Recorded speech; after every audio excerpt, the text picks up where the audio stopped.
Let's start with a short video.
So we will be launching the book on the hands of Nadim Sadek first. Precious moment for Dr. Manjari.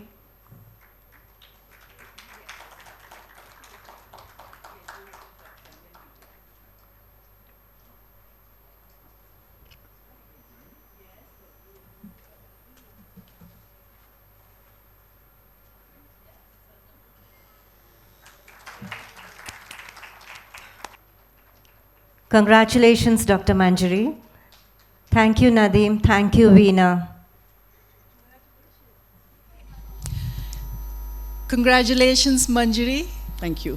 So I read the book earlier this year and it is amazing. Please go read it. So Manjari, you and I connected 20 years ago, correct? That's in 2004. Yes, that's Yes. right. Yeah. Because I remember that because that was the year I launched my newspaper. Yes.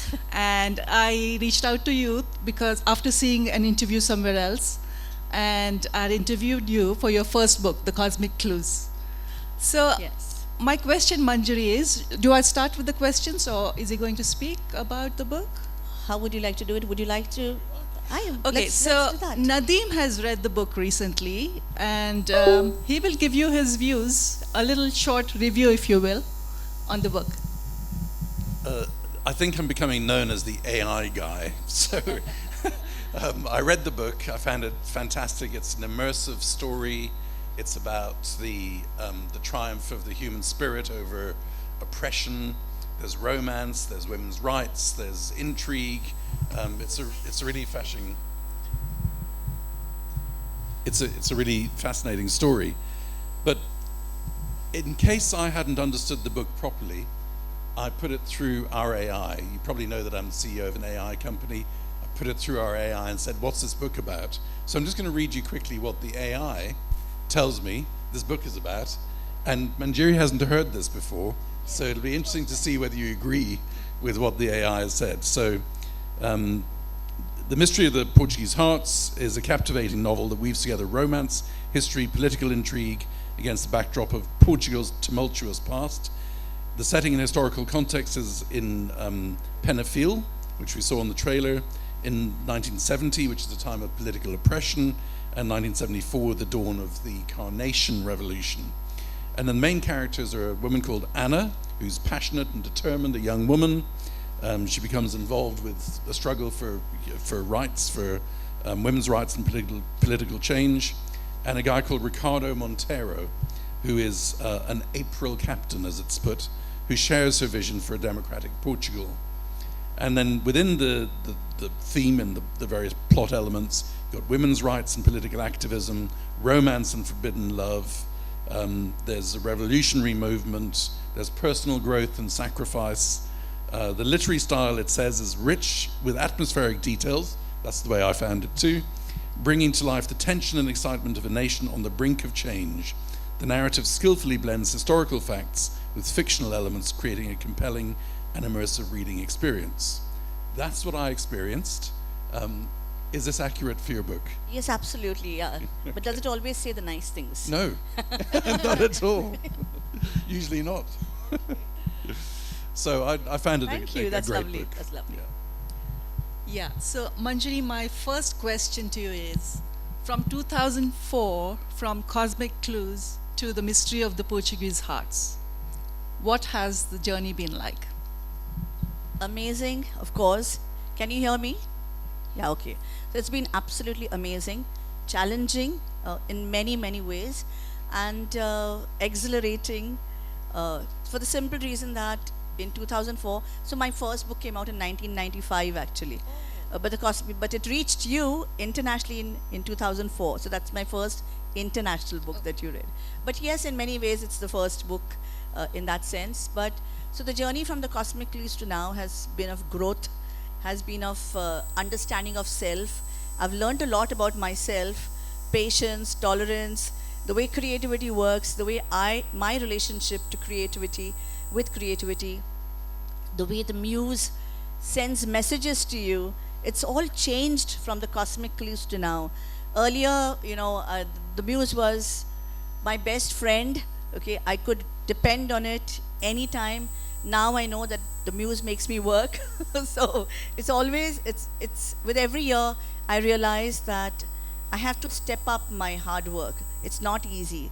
So definitely the journey has been thrilling, exciting, but I know that the journey ahead is going to require some more work from me. Right. We'll come back to your creative process and all of that. But my next question to you is about the book itself. So The Mystery of the Portuguese Hearts is a destination thriller. It's psychological suspense. But it's at its core, it's a love story, correct? So can you talk a little bit more about the book and why you decided to set it in Portugal's wine country? So I've written books that are based in places, but to use a place as a character was something I actually started in 2017. And I started with a book called The Trail of Four, which was based in Salzburg. And since then, I actively look at locations as characters, not just as backdrops. And by the time I wrote this book, I'd written 3 destination thrillers. One is in Salzburg, one in Germany, and the third was in Sweden. And I realized that I was basing my books in Europe, Central Europe, and I needed to go a little away from the usual Europe. And I realized the West, the extreme West was good. And around that time, the Portuguese embassy team was at PILF, and they looked at all this and they said, would you like to base a thriller in Portugal? Which was like the most wonderful thing that can happen to an author, to be invited to write a thriller in a country and, to be treated like an author and respected like an author. So I realized that, I did give it some thought, and I realized that I would love to do it because it's a fantastic, scenically fantastic country. It's got great history, it's got great culture, and I need all these 3 elements to base a thriller in. So that's how Portugal got connected to me. Yeah, so how long were you there, and how did you make sure that you got the culture and the ethos of the place right? Yeah, that's a very, I don't know if I've got it right. I mean, I think I got it right, but I Sure don't you know did. really. You can never really be a complete insider. But I do work on it. Like, I stay in a place for about 15 days, and for this book, 20 days. I stayed in Portugal, and I went to the entire north of Portugal, 5, 6 places. And of course, I visit like a tourist, but I also basically like to soak into the spirit of the place. So when I go there, I take long walks. I don't necessarily have to go to the tourist points because those are not really important for me. But I like to just walk around and talk to the energy, just sit and soak it in. And along with that, I collect a lot of photographs and videos. I've got thousands of them, though it becomes very difficult to sift from. But I do all that. The process is all there. And for this book particularly, my challenge was, usually when I base a thriller somewhere, it's one city or one town. So it gets easy, a place, a church, something like that. But for this one, I had about 6 towns, to feature in the book. And each one needed to be in the book. It wasn't because the tourism department wanted me to write it, but it just needed to be there because of the plot. So my challenge was to include all of these logically, convincingly in the book. And so my research was oriented towards that. Yeah. So my next question is also kind of related to what you just said. The thriller, it goes from point to point to point, and the protagonists are also, moving just from, at a very rapid pace. And the entire story takes place in 36 hours, right? So what were the challenges of, keeping the plot moving while also keeping it lucid for the reader and keeping the reader engaged? How did you achieve that? Oh God, I wish I knew. I wish I can answer all these questions lucidly. Honestly, there is no answer because It comes from experience, writing 21 books. probably yes, because I know that that's my goal. But when I start my research, I already know where I'm headed, and so how do I answer that lucidly, and how do I keep it all intact? I think I depend a lot on the muse to be my friend. And also, do you go back and read it, and do you do a lot of No, editing? the reading comes much later. The first thing is soaking in the experience of the place. So I have to give you an example of this because you asked me this. I was in Viana del Castello, and this exact question was in my mind. I have seen so many places. How do I incorporate them? How do I make it convincing? How do I incorporate it into the plot? And that kept one day in all the 20 days for exactly this, to write out a kind of a draft of the book. And I decided I'd take the day off, and I was walking, along the beach, and I was in Viana del Castello, which has the heart as its symbol. So they've got a church with a heart, they've got the, hearts as a symbol, and they have the filigree hearts and everything. And I was walking there, and I realized that I was at my wit's end. I just couldn't think of a plot good enough for the book. And then I said, let me talk to my muse, of course, always dependable, I'm touch wood. But I spoke to Ray, and I said, Ray, what do you want to do here? He's my best friend, by the way. I said, what do you want to do here? Please tell me how you want to be a part of this book. And I spoke to the spirit of Viana del Castello and Portugal, and said, if I am destined to write this book, give me a message and show me the way, And I believe in all these things because if I'm destined to write, I'm there for a reason, I feel, and I look for messages. And I'm walking along on the beach, and suddenly my head jerks, and on the right, I see a pebble which is heart-shaped. I mean, not the heart, but the real heart. And I picked it up, and I said, this is it. I've got my message. I took the pebble. I went back to the hotel room. I poured myself a glass of wine. I opened my laptop, and I wrote the whole day. By evening, I had my plot. So if you ask me how did I do it, I don't know. Did the muse get it done for me? I don't know. So this It's the writer in you. Just knows how to do it. Just there. And I was just talking to Samir Ji just now, who's come for his session, who's written 4,500, lyrics. And he said, you just don't know how it happens. And any writer will tell you that sometimes you would know that sometimes you're just a channel and it just comes through. So it's very difficult to put this all in a practical process kind of a thing. Correct. Did the place have a festival with the heart? I don't know. I think they do. They must have. I have a feeling they do. A Hearts Festival, like the Filigree Hearts Festival. Yeah, probably they do. Okay, now that you say heart, that reminds me of the Lenkos. Is that how you pronounce it? Lensos. Lensos. Sorry. So, can you talk a little bit about lensos and how you came across this tradition? Lensos are love handkerchiefs that have all these cryptic clues hidden in them. So, and I thought that was so brilliant, so perfect for a destination thriller because it has all these clues hidden in them, and it was the perfect tool for you to write your thriller. Yeah. So normally so it's a thriller with Ray in it, and Ray needs a trail. I mean, that's the way the novels work. There has to be a trail which he solves in 48 hours, and the trail has to be based in the culture of the city, because that's why it's a destination thriller. And I was studying, all of this, and I was looking at Portugal and history and everything, and I said, there were two things that were very important there. One is the tile culture. You saw the huge tiles. I forget how to pronounce the Portuguese way of saying it, but there are huge tiles, huge meaning building-sized tiles with beautiful pictures and the countryside and the history on them. So I thought, can I base a trail within those tiles? Then I realized that there were just too many of them. I couldn't use them. And the other thing I found were the lensos.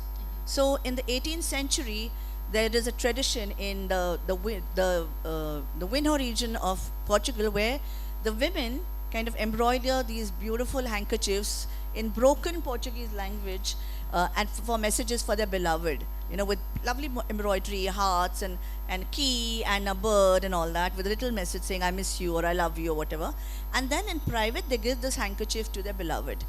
And then if the beloved comes out in the open, in the public, and drops the handkerchief, then it's an open declaration of their courtship or whatever.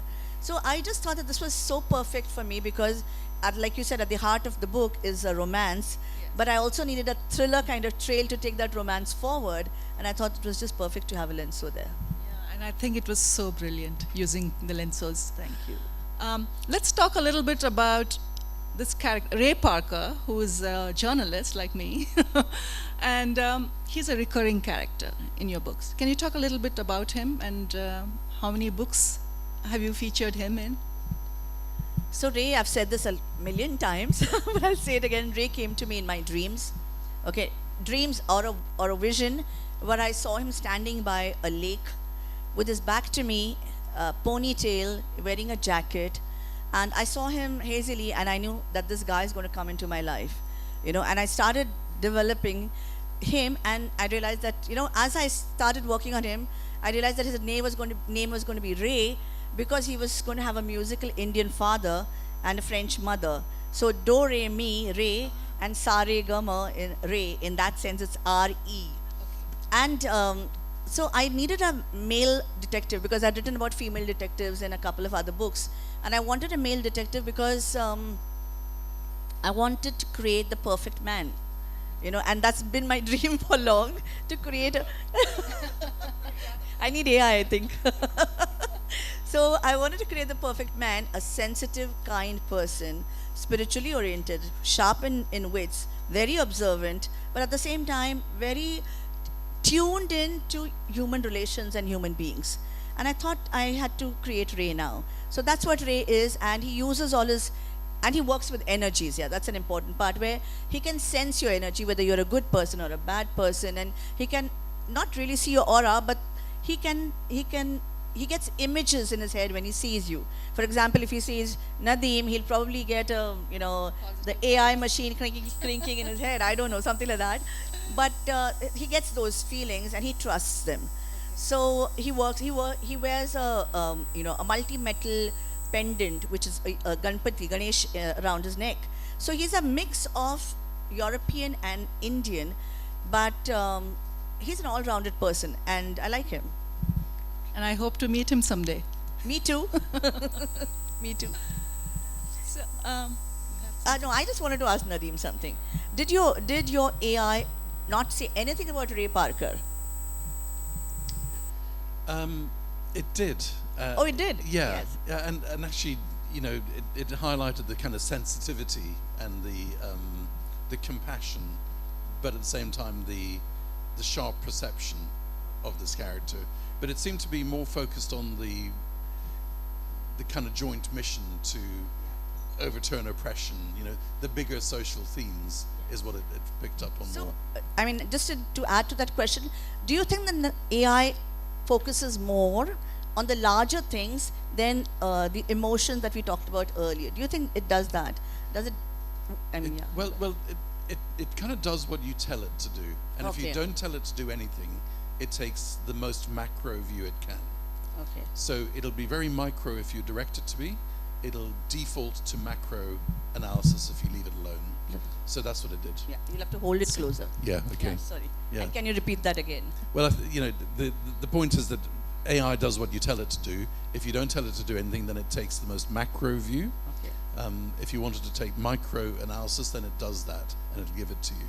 So the biggest story in your book is about the social oppression, the change in, you know, in the way the kind of society was being run, and then the more micro view is his personality. So Right. I think it lingered on the two main protagonists Right. in the big story. Right. So I have a question for Nadeem. Goodness. You know, I'm a journalist and I use AI for editing, proofreading, all of that. Yeah. And that's very, very helpful. It Yeah. saves a lot of time. So do you foresee AI writing a whole book in the near future? And then if that happens, what happens to us writers? Well, technically, it's not very difficult for an AI to write a book, but I think it's the worst use case of all for AI. And I think there are many, many more really constructive, interesting uses of creative AI than writing for us. We're the best writers, and we're going to be. AI is trained to be inoffensive, modest, accessible, boring. You know, it's not meant to turn you on. It's not meant to get under your skin. It's meant to just communicate easily. So books written by AI will feel soulless, characterless, dull. So I don't think that there's any threat. There could be, but I don't think there will be any threat to authors from AI writing their books. And instead, I think authors are going to have fantastic new partners. So when Jerry goes and spends, you know, 2 or 3 weeks in a place and immerses herself, she can double up on that by doing it before and afterwards with AI. She can get pictures, she can get references, she can interrogate things that are lingering in her mind that she didn't have time to do in a really very enriched way that we didn't have before. And then I think there's different creative expressions that'll come. So there could be an interactive version of the book where actually Ricardo is displaced by Ray, you know? And one set of your readers might think, actually, I want a much more kind of violent book than you've written. And then they form a new community, and then they start talking to each other. So I think there'll be an enriched form of creativity coming from AI. And I think just so that I don't talk too long, the movement that we're on is on a kind of spectrum from efficiency, which is what you're using, Yeah. proofing, you know, a little bit of light editing, the kind of internal efficiency things that save time, to emancipation of new creative thoughts, new things. My contention is that there's 8 billion people on Earth, and they're all creatives, but they can't all craft as well as Manjiri.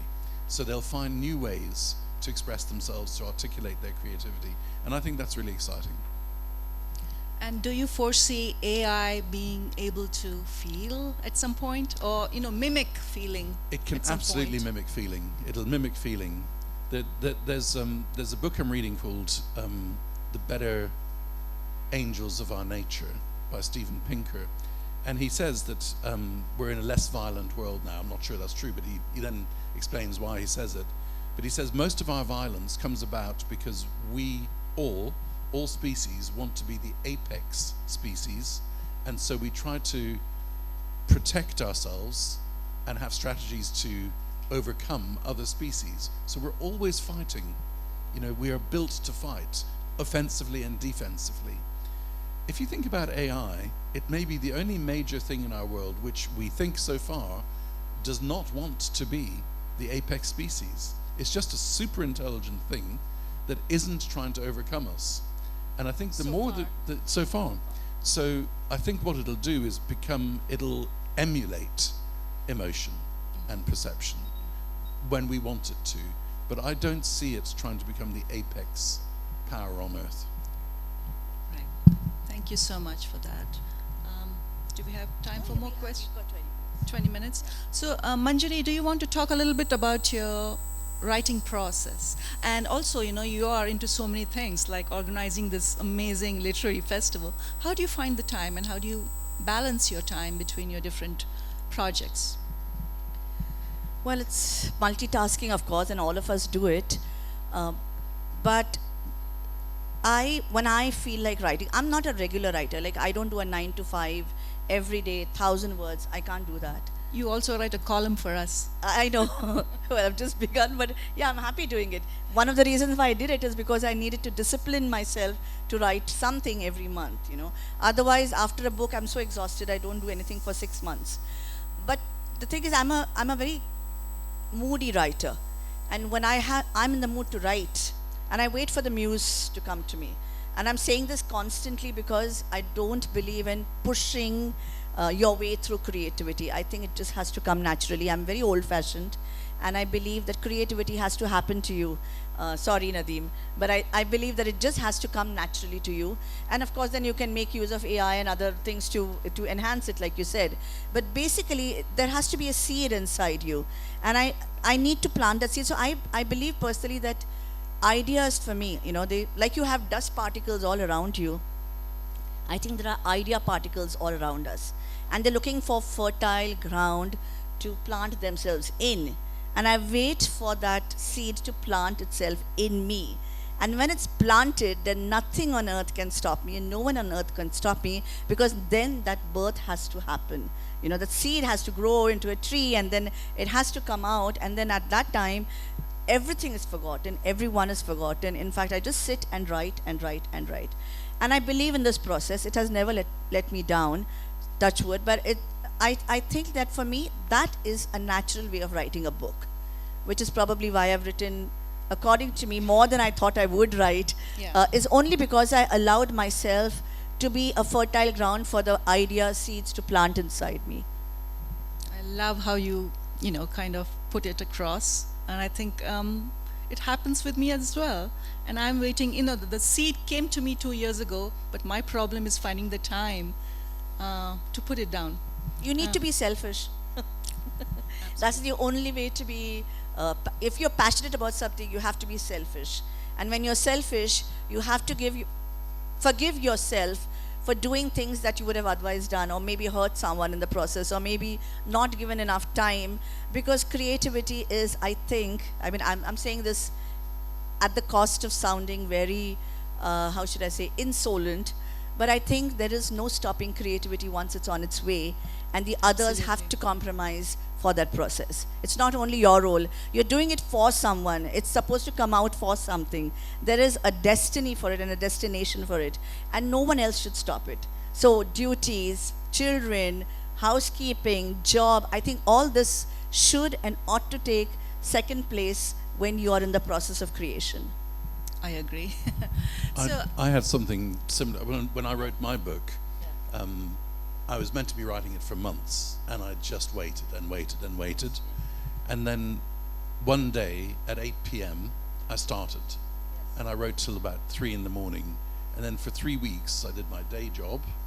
And then as soon as I could see everybody going to bed or dinner, I was so delighted. I wanted nothing to do with anybody. And then I had my 8 p.m. to 2 a.m. slot every day for 3 weeks, which got most of the manuscript written. So there's that intensity in keeping yourself to yourself. But only when you really, I agree with you, it's only when you really want to do it. I can't force myself to write. Absolutely. I do have a very interesting story to narrate, if I may. Because I think that our works are our soulmates. They have a role in our lives, and I'll give you a very nice and funny and a strange example of this. The Cosmic Clues. I had some years ago, when I wrote Cosmic Clues, a lot of friends took, signed copies from me, and I'm a little hesitant to give signed copies because I don't know where they'll end up. honestly. So anyway, I gave the signed copy to a friend of mine. Some years later, suddenly I had this urge, about 5, 6 years later. I knew that the book was out of stock and I just wanted to collect all the copies lying around for some reason. And I told my sister, when are you going to Mumbai? I want to come and see. There's an area in Mumbai Fort area, where lots of piles of books are kept, second-hand books and all that. So suddenly out of the blue, I said, when are you going to Mumbai? I'll come with you. She said, okay. Then she had some work in the High Court. And I said, after you finish, let's go looking, just see what books are around. Then after her work, after she finished her work, we went, this whole line of hundreds and thousands of books on the pavement. And I told her, let's go to that one. Out of all those, thousands of books there and many stalls there, I told her, let's go to that one. She said, why that one? This one's closer. I said, no, that one. And we crossed across the street and I went to that one. And there was a huge pile of books. And I looked at the bottom of the pile and said, can you bring that book out?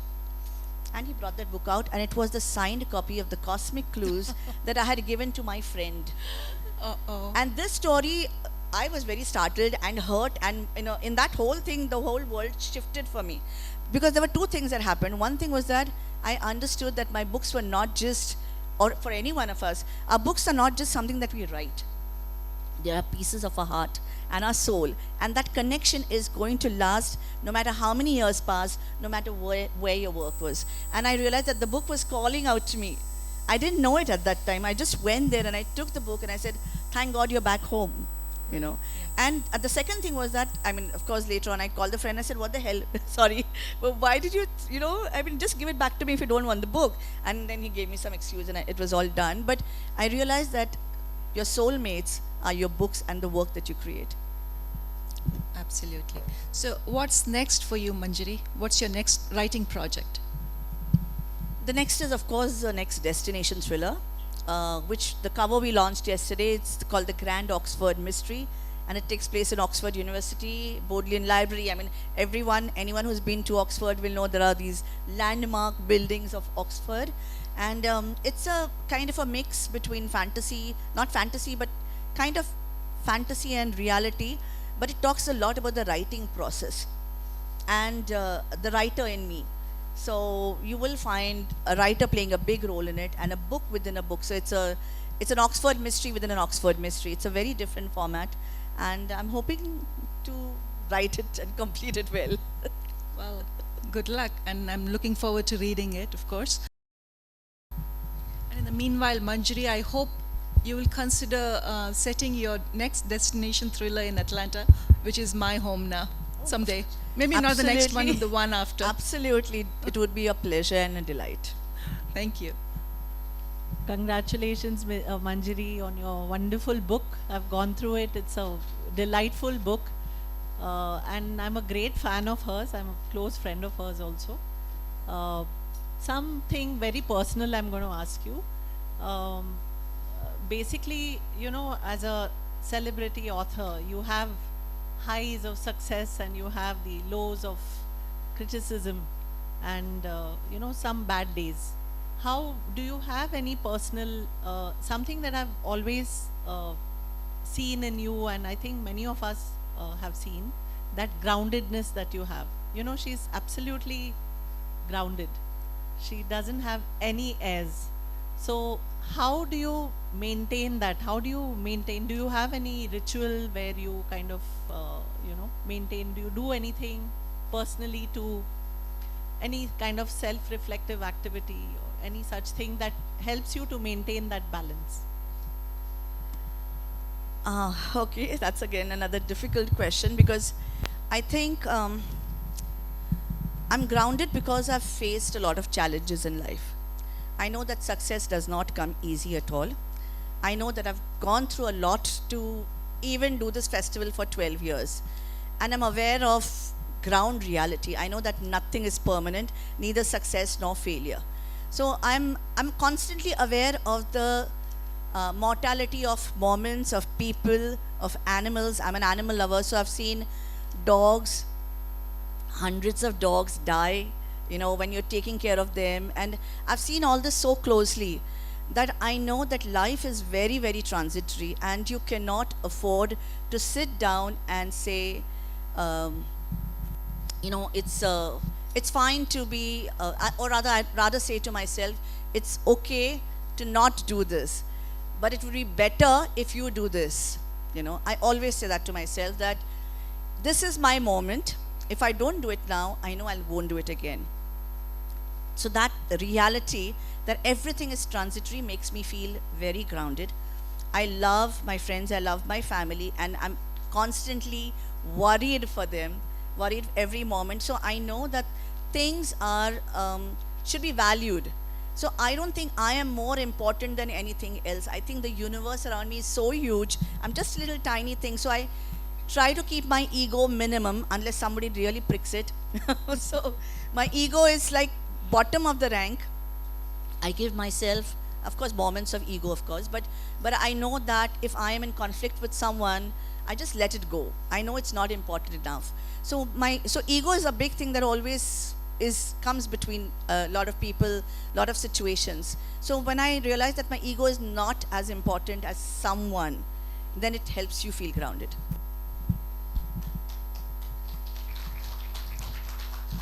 Hello, madam. Just you told while writing the book, Yeah, the closer. process of writing. So do you have the end in your mind and then you process the writing, or you just write and then the ideas comes and then you go forward? No, of course, like I said, I wait for the idea to come to me. I mean, I don't sit and sift through ideas. I wait for the moment when the idea comes to me. And mystery novels are such that you need some planning. It's not like I want to write about relationships and then I allow words to flow, and then the characters develop. So that also happens within the book, but you need to have a structure. You need to know who did it. And once you know who did it, you need to plan it in such a way, because mystery novels are all about surprise and guessing. And so for that needs planning. You need to have suspects. There is a formula for it in terms of formulas. No, there is a, how should I call it? There is a pattern. Sorry? Yeah, there is a framework, structure for it, where you have some suspects and there are red herrings and you need a detective and it all goes forward. But even within this, you need to play around with your craft in such a way that every story becomes something new. It has to be an original, new version of an idea. There's no rehashing. So you need to plan it well and you have to structure it in such a way that you can work backwards from who done it. Thank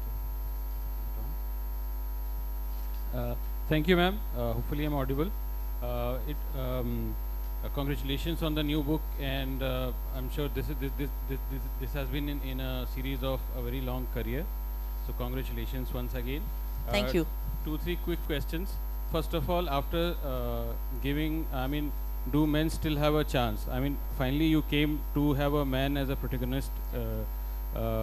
Should men be hopeful, or it will go back to women being in charge? That's one. The men can always be hopeful. I like men better than women. All right. No, I'll answer that properly. That was not a nice answer. Second part of this question. Yeah, you have another to that, or should I answer this first? I'll just add to Second it. part Okay, of it. Yeah. See, the other question is, I think Mr. Godek also covered a bit of background yesterday. So, I mean, there's world peace, there is so many things to be accomplished and so on and so forth. Men and women, I mean, people still like mystery, thriller. They want to be thrilled and engaged and be in the moment. Why do you think this is the case still? And is there a way to, is that the way to really write a story which will, rather than doing things in a very different way? That's the second part. Yeah, thanks. The second question is for Mr. Sadiq or me? Both for me, or I'll answer the first one, he'll answer the second one? I mean, both of No. you can answer. No, but I just didn't get the second question. You said mystery and thrillers are for engaging, and what should not be written or written?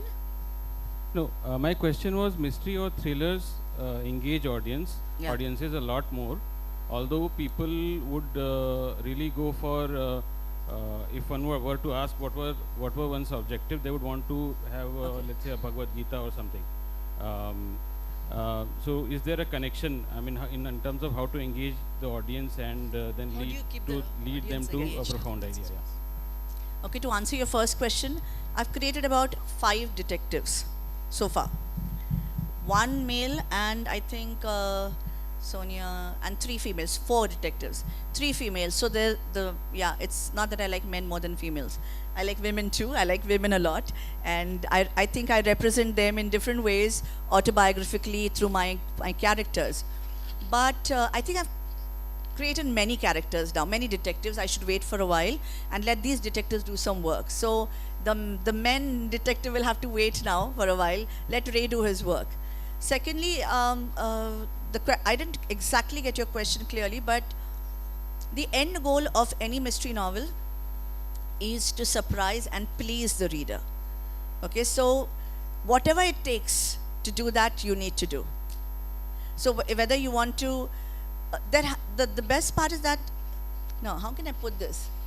The most important part of it is the unpredictability. And you have to keep the book unpredictable from page 1 to the end. And for that, you need a structure. And like I said before, you need to work backwards from it. Does that answer your question, or is there something more in it?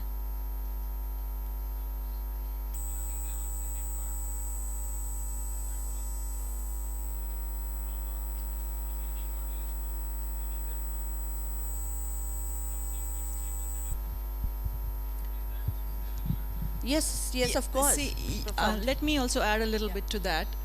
You once said during your interview that mystery novels are not just mystery novels, not just entertainment, but motivational Yes, novels as well. Maybe how do you do that?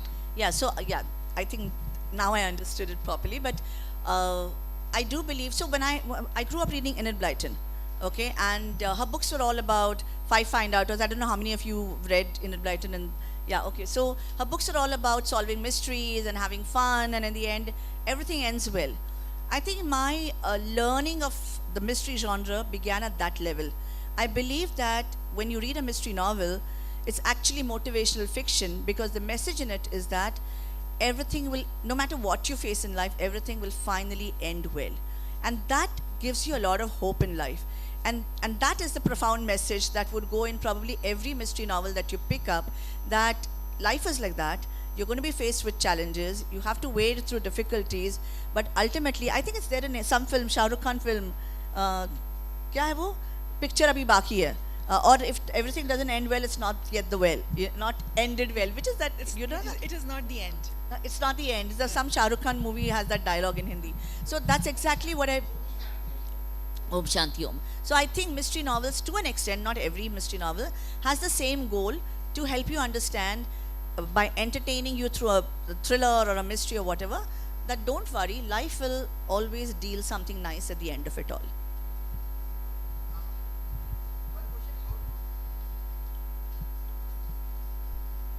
I think that's the last question. Part, Okay. like, I just wanted to ask, how do you edit it?